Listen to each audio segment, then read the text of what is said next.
এই শোনেন, ঘরের বউ পান নাই যে এত সময় কাটাবেন, ঠিক আছে? একটু তাড়াতাড়ি করে শেষ করেন, হ্যাঁ? এমনিতেই অনেক দেরি হয়ে গেছে। না বন্ধু, আমি করুম না। কেন কাম করবি না কেন?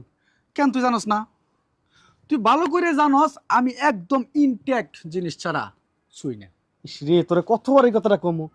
আরে এই মালটা এমন ইনটেক, এই বোতলের মুখে আজ পর্যন্ত কেউ খোলেই নাই। সত্য কইতেছস? একদম সত্য, একদম ভার্জিন বেড়া। তুই আমার বন্ধু, তোর কথা বিশ্বাস না করে আমি পারি না। কেন বিশ্বাস করবি না? কারণ আগে পরে তোর সাথে আমি কোনো মিথ্যা কথা কইছি? না। এটাই মনে রাখিস। আচ্ছা ঠিক আছে, তাহলে তুই পাহারাতে আমি যাই। কই যেতেছস? কেন, নতুন মালের কাছে। ইস, একটু আগে তুই তো করলি যে মালটা ইনটেক কিনা, তোর একটু সন্দেহ না? এই জন্য আমি আগে যাই। আমি আগে যা দেখি মালটা আসলে ভার্জিন কিনা।